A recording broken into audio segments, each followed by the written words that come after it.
দরজা রেখেছে, যেই দরজা দিয়ে রায়্যান নামক দরজা, এই দরজা দিয়ে শুধু রোজাদার প্রবেশ করবে, অন্য কেউ সেই দরজা দিয়ে প্রবেশ করতে পারবে না। আর যদি এই দরজা দিয়ে কোনো মুমিন মুসলমান একবার যদি প্রবেশ করতে পারে, আল্লাহ রাসূল সাল্লাল্লাহু আলাইহি ওয়াসাল্লাম বলেন, আমার উম্মতেরা সারাদিন রোজা রেখে যে বিভাসুক্ত হতো, আমাকে ডেকে ডেকে জিকির করতে করতে যে বিভাসুক্ত হতো, এই দরজা দিয়ে একবার প্রবেশ করলে জনমের মতো তার পিপাসা মিটে যাবে। বলি সুবহানাল্লাহ। আল্লাহ রাসূল আবার আরেকটি কথা বললেন, আমার সাহাবীদের মধ্যে এমন একজন সাহাবী আছে যে দুনিয়া থেকে যাওয়ার পরে কিয়ামতের ময়দানে, কি সৌভাগ্যবান বাবারা আমার, ভাইয়েরা আমার, বন্ধুরা আমার, সেই জান্নাত আটটি যে দরজা আছে, আটটি দরজা, ওই ব্যক্তিকে ডাকবে, আমার দিকে প্রবেশ করো, আমার দিকে প্রবেশ করো। বলি সুবহানাল্লাহ। একটু ফিল করে, জান্নাত যদি আমাদেরকে ডাকতে থাকে, আমার দিকে আসো, আমার দিকে আসো, তাহলে কেমন হবে সেই সময়টা? রাসূল বলে দিলেন, আমার সাহাবীদের মধ্যে এমন একজন সাহাবী আছে যাকে কিয়ামতের দিন আটটি দরজায় ডাকবে, দরজা থেকে ডাকা হবে, এদিকে প্রবেশ করো, এদিকে প্রবেশ করো, পাগল করা হয়ে যাবে। সাহাবীরা প্রশ্ন করলেন, ইয়া রাসূলুল্লাহ, আমরা কি জানতে পারি এই সৌভাগ্যবান খুশ নসিবওয়ালা ব্যক্তিকে? আল্লাহ রাসূল সাল্লাল্লাহু আলাইহি ওয়াসাল্লাম বললেন, আর কেউ না, তিনি হচ্ছেন আমার আবু বকর রাদিয়াল্লাহু তাআলা আনহু। বলি সুবহানাল্লাহ। আবু বকর রাদিয়াল্লাহু তাআলা আনহু কি বলে শেষ করেন নাই? বলেন, আমার উম্মতদেরকে আমি নিরাশ করব না, আমি নবী থাকবো না, আমার উম্মতরা যদি 5 ওয়াক্ত নামাজের পরে কয়েকত, আওয়াজ দিয়ে বলেন, কয়েকত নামাজ জানা আছে তো সবার?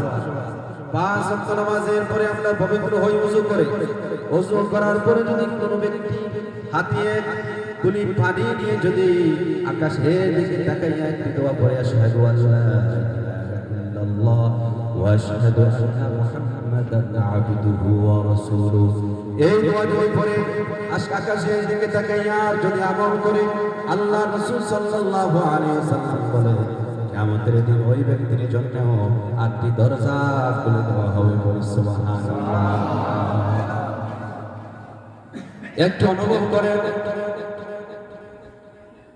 কিয়ামতের দিন আল্লাহ পাক রব্বুল আলামিন পুরস্কৃত করবেন শুধু রোজাদারদের জন্য, যে উপহার স্বরূপ বয়ান দিচ্ছি, এরপরে আসছি করেছেন।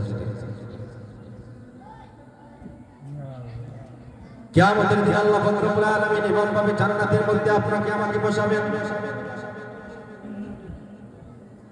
আপনাকে আমাকে বসাবেন, বসানোর পর আল্লাহ পাক রব্বুল আলামিন আপনাকে আমাকে দিদার দেবেন, যেই মালিককে আমরা কখনো দেখি নাই, আল্লাহকে না দেখে আমরা সেজদা করি, আল্লাহকে না দেখে আমরা আল্লাহর গোলামি করি, তাসবিহ করি। শুধু আমরা করি না, শুধু মানুষরা করে না, জিন ইনসান আসমান জমিনে যা কিছু আছে, গ্রহ নক্ষত্র সব কিছু একজনের জিকির করে, তিনি কে? আমরা শুধু সেজদা করি না, গাছপালা গ্রহ নক্ষত্র শুধু একজনের সেজদা করে, জমিনের মধ্যে নয়, প্রত্যেকের বাসায় বাসায় আল্লাহ পাক রব্বুল আলামিনকে ডাকে, প্রত্যেকের ভাবে এভাবে আল্লাহকে সেজদা করে, একজনকে সেজদা করি, তিনি আমাদেরকে, আওয়াজ দিয়ে বলা যাবে না আল্লাহ, আল্লাহ শব্দটা প্রধান করে বলতে হবে। আল্লাহ পাক রব্বুল আলামিন কিয়ামতের দিন জান্নাতীদেরকে সামনে রেখে জান্নাতীদেরকে দিদার দিবেন।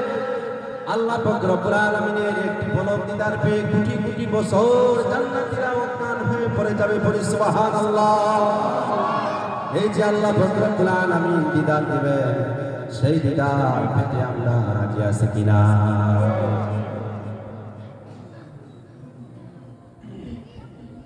আমরা পিছন থেকে আলহামদুলিল্লাহ কোন আওয়াজ আসছে? আমার কাছ থেকে আওয়াজ আসছে, এটা তো হয় না, আপনারা কথা বলবেন না।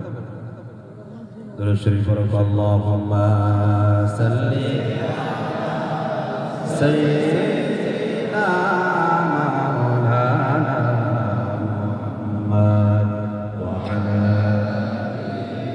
সাইয়্যিদিনা মাওলানা। আমরা খেয়ে ইবাদত করি জান্নাতে যাওয়ার জন্য, আর কে ইবাদত করে আল্লাহ করে আল্লাহ।